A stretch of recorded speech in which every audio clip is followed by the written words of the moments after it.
नमस्कार, मी पंजाब डक. आज फक्त काय झालं, तळ कोकणातून ते पाऊस पुढे सरकालाय आणि आज रात्रीपर्यंत बऱ्याच भागामध्ये मग काय होईल, सातारा, सांगली, सोलापूर, कोल्हापूर, अहिल्यानगर, पुणे, त्याच्यानंतर इकडे बीड जिल्हा, लातूर जिल्हा, धाराशिव जिल्हा, मराठवाड्यापर्यंत आते मदाल मारण आणि इकडे थोडी उत्तर महाराष्ट्राकडे काही जिल्ह्याकडे जाईल म्हणून हे अंदाज लक्षात यायचा.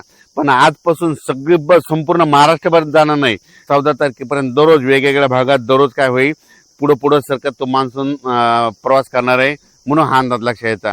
राज्यात सर्व शेतकऱ्याला सांगू इच्छितो, पेरणी करताना शेतामध्ये जायचं, जमिनीमध्ये ईदभर ओल असेल तरच पेरणीचा निर्णय घ्या, नसता 4 बोट ओल असेल, 6 बोट असेल तर पेरणी करू नका म्हणून हे देखील सर्व शेतकऱ्यांना लक्ष द्यायचं. आजपासून महाराष्ट्रामध्ये बऱ्याच म्हणजे तळ कोकणातून म्हणजे कोकणपट्टीकडून बऱ्याच भागामध्ये मान्सून काय होईल, प्रगती करण्यास सुरुवात होईल. मग तो काय होईल, सांगली जिल्हा, कोल्हापूर जिल्हा, सातारा जिल्हा, कोकणपट्टी, घाटमाथा, त्याच्यानंतर तो अहिल्यानगर, पुणे, इकडे 2 कडा, आष्टी, त्याच्यानंतर बीड जिल्हा, त्याच्यानंतर धाराशिव जिल्हा, सोलापूर जिल्हा, त्याच्यानंतर इकडे परभणी जिल्हा, लातूर जिल्हा, नांदेड जिल्हा, हिंगोली जिल्हा, त्याच्यानंतर इकडे जालना जिल्हा, ह्या पट्ट्यामध्ये काय होईल, आज बऱ्याच ठिकाणी तो मान्सून प्रगती केलेली दिसेल म्हणून हा अंदाज लक्षात यायचा. आज मात्र संपूर्ण महाराष्ट्रभर जाणार नाही, फक्त आज मात्र काय होईल माहिती आहे का, की मध्ये आज सुरुवात झालेली आहे, तर तसं तर रात्रीच बऱ्याच ठिकाणी पाऊस सुरू झालेला आहे. पण माझी शेतकऱ्याला विनंती आहे, शेतकऱ्याची पेरणी मी पहिल्यापासून म्हणतो की 3 टप्प्यात होणार आहे. 7 जून ते 14 जून मध्ये जर असा काही ठिकाणी पाऊस पडला आणि ईदभर ओल गेले तर त्यांच्या पेरण्या लागतील.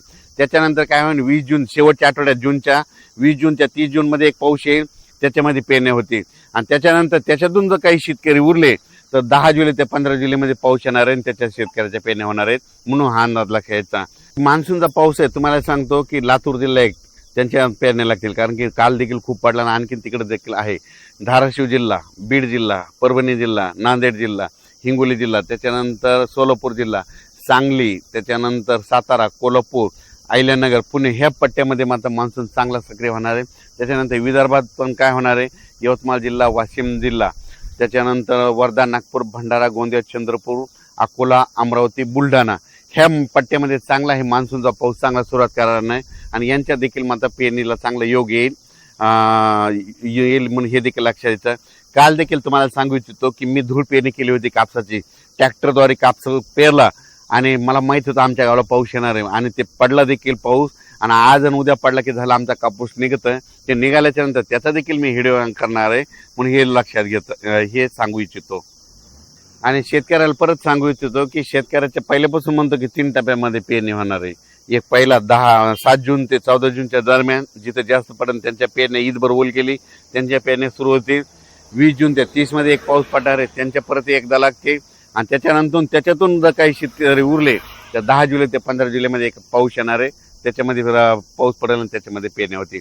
पण यावर्षी चांगला पाऊस आहे, सरासरी इतका आहे, पिकाला लागल तसा आहे, दुष्काळ वगैरे काही पडणार नाही म्हणून हा अंदाज सर्व शेतकऱ्यांनी लक्षात घ्यायचा. धन्यवाद.